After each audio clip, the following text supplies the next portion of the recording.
We sometimes visit a tea room that is quite close by that has a lovely selection of second-hand books and also antiques.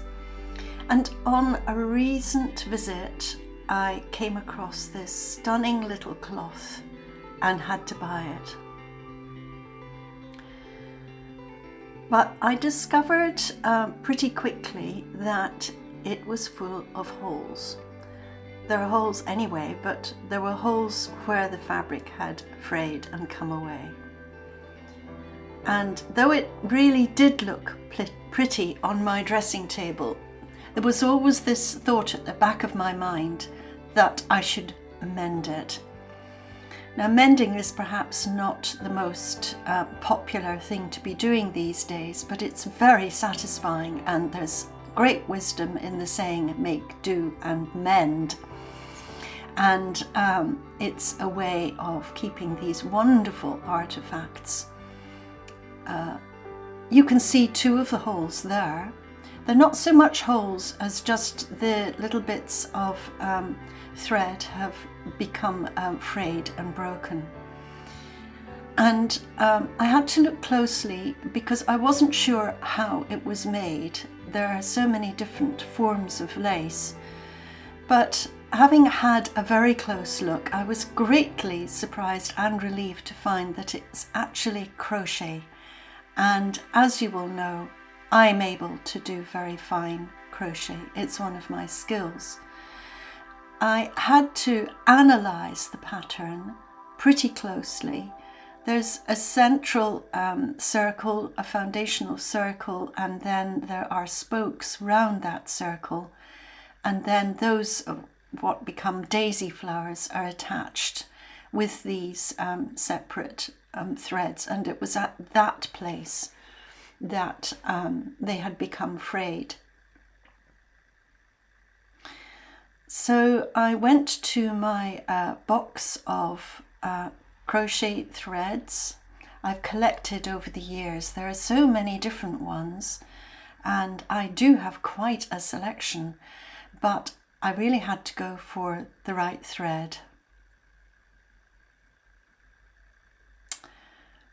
It had to be the right thickness, and this one here, for example, it's blanc, so it's white, DMC, size 12. The colour was right,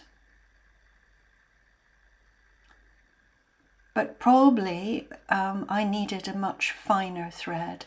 So here we are, DMC number 100. Yes, I'm sure that would be a much better fit. It's a much, much finer thread. Then I looked at the colour. I had blanc, number 100, and I had B5 200. And this was actually a much closer colour to the original. Though it doesn't look it on the screen, it actually is the whiter one.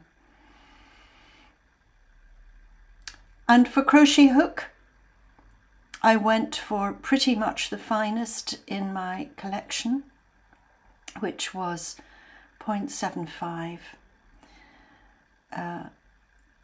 The thing to do is to choose a hook that the thread will fit round snugly so that you can hook the thread through.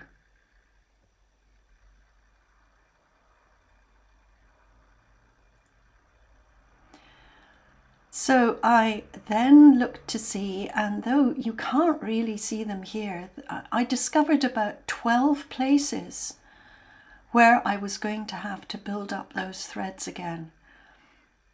And so I sat in the garden and crocheted away and got it finished.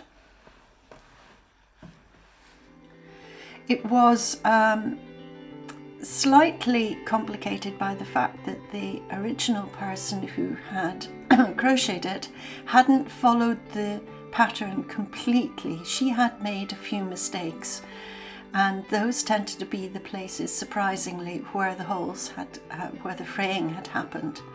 So I had to adapt, but it's a very complicated looking pattern, And so you'd have to take a magnifying glass, I think, to see where those little mistakes are, where the threads have been attached in slightly the wrong place and where a spoke hadn't been made.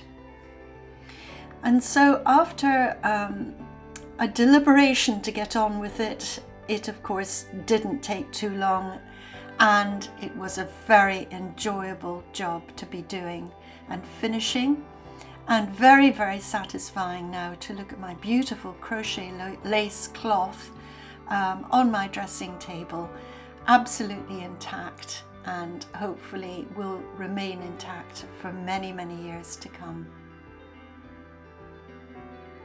So just a little video today for you about crochet lace. I hope you've enjoyed it, and you might be inspired to look at crochet lace, and I hope to see you again soon.